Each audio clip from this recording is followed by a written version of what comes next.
not to have to restrain. The only time I have to restrain is every year. I have to restrain a couple of times on the first week. The first week I have to restrain, but I'm always prepared for it. And this is why. Because I sit down and I say, look, we got a point system. So you have to make at least 80 points in order to go into this store to get this stuff that you say you wanted, right? You have to go, you got to make 80. And so we're keeping our points. And you look around and say, hey man, you said a profanity, man, that's -4. And initially they're going to say, F you, I don't care nothing about no points. Get you, man. Point this, you know. I say, okay, calm, all right. You got -5, man. Come Friday, what we do is we make a big deal out of it. We set the tables up like they're going through a soul train line, really. And we call out the ones that make it, and we play music. We play Migos, whatever music. They want to hear the clean version, and they get to come dance down this aisle to get their stuff. Okay? And the person with the highest score, they get to dance a lot, and then they get more things. So it became a competition, right?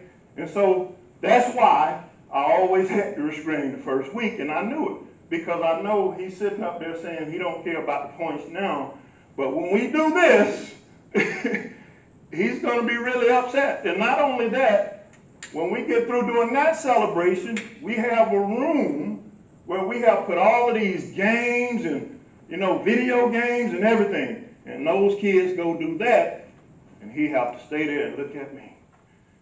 And so that's the day that I don't really wear my blazer, or I make sure that I'm loose fitting, because I know it's going down.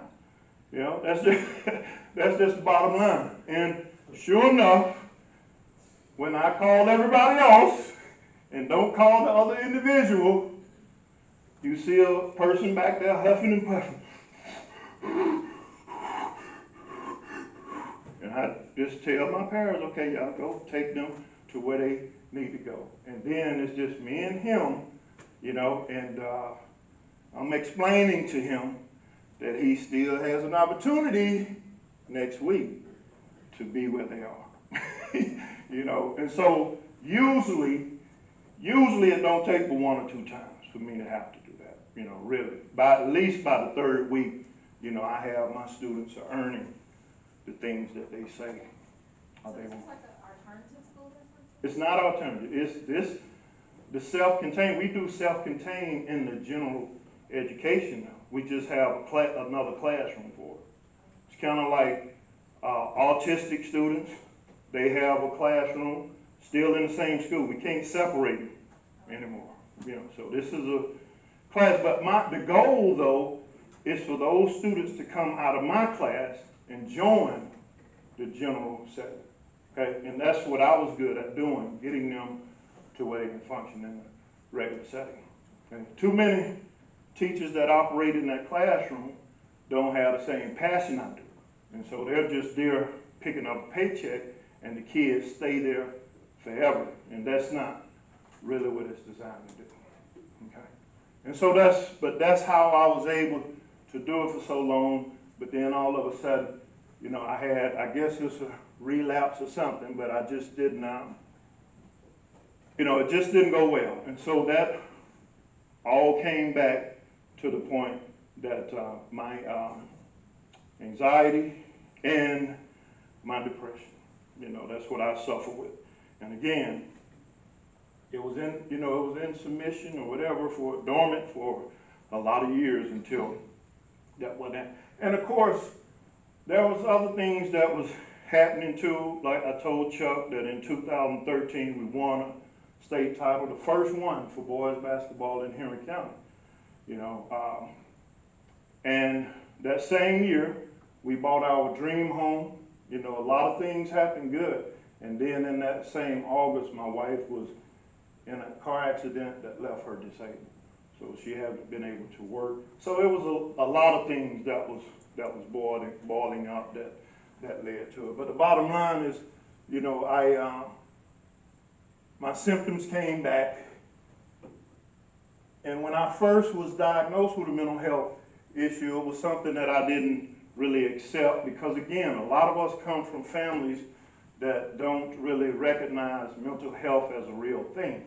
You know, especially for me, I came up in the Church of God in Christ family. And some of y'all might not know what that is, but Church of God in Christ is something in the black church. Basically, everything is sin. You can't do anything. You know, I was scared to play basketball, and I got a scholarship for it, but I was scared to do that because, you know, everything in that church was sin. And so somebody with a mental health illness just has an evil spirit that needs to be prayed out of.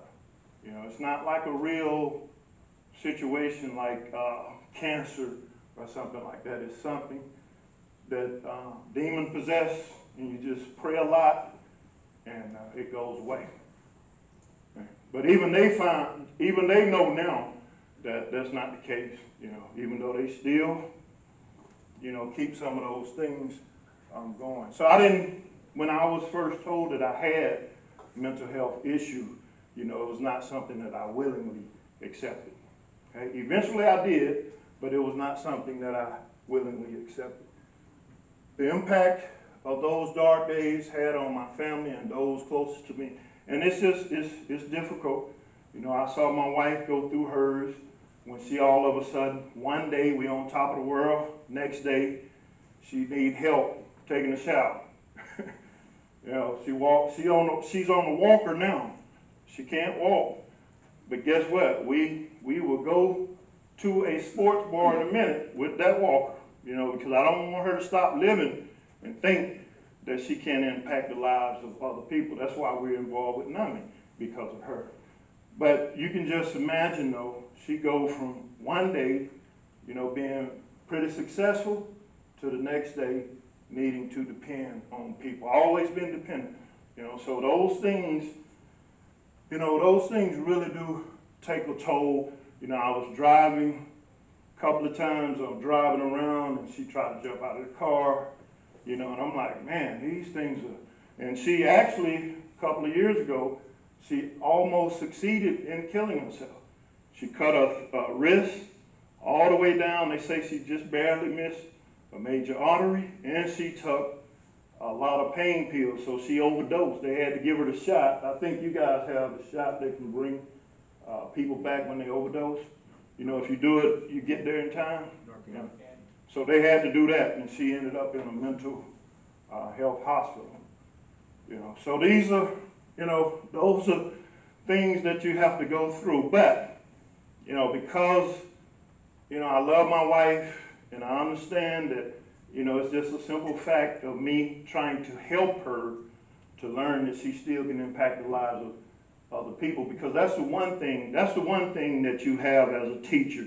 That's the one skill that we have. That's the one thing that's in our heart. We really want to impact the lives of people.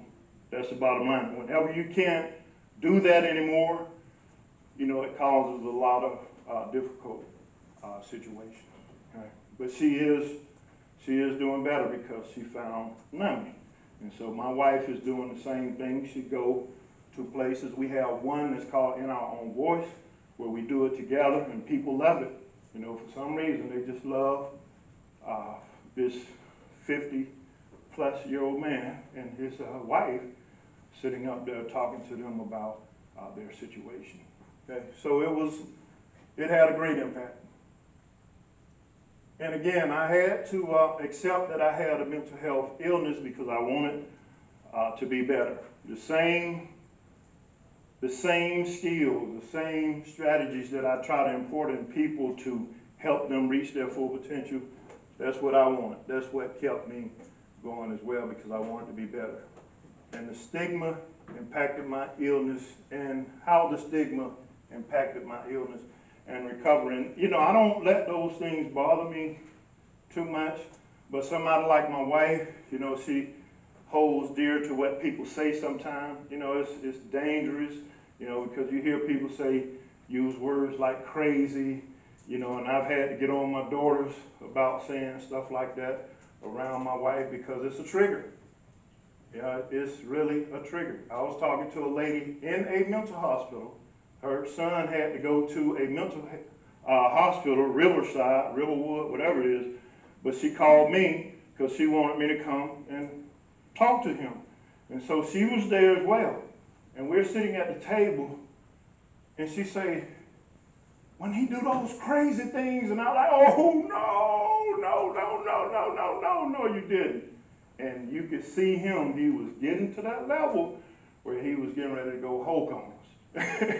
He was getting, because he's a big guy, you know, he's about my size, you know, if he's not bigger. And he was getting ready to go there. And I pulled Mom to the side. I say, you're triggering your son. Don't you know he has a mental health, and he's one of those that has like bipolar, you know, and it's like bipolar 1, the most severe cases. And I say, don't you know you're triggering your son when you use words like crazy? You can't, you know, you can't use those words with your son. That's why he's here now, probably, because you keep triggering his situation. So I had to, you know, eventually get her some help too, so she can understand how to be empathetic toward his son. Okay? And hopefully it helped their relationship, because I haven't talked to him since then, but you know, it is what it is. We're there to help, and all we can do is do our part. Coming to terms with the new reality, living with a mental illness. And again, it's different because, you know, we have to look at things that other people don't look at. You know, we have to be careful. That's the one thing that helped me too with young students that has mental health illnesses, is because I was able to listen and hear what they were saying. And to some people, some of the conversations that they were having was just, it was nothing. But when you look at it from a behavior specialist ear, and you know those students, that right there can end up being something that can destroy the whole classroom. So I have to be listening and stopping certain conversation. And so that's what it is. It's like sometimes walking on eggshells, because we have to do that. You know, we have to take that extra precaution. But you'll be surprised at the list that I give my students every year when I do this mental health talk. You'll be surprised at the list of actors and hip hoppers and, you know, just people in entertainment, successful lawyers, successful doctors. You'll be surprised at the ones that you see all the time that have been dealing with mental health illnesses. Okay, so it's a real thing, and it's something that we got to be cautious of. Have you ever, anybody in here ever had difficulty accepting a difficult time in their life?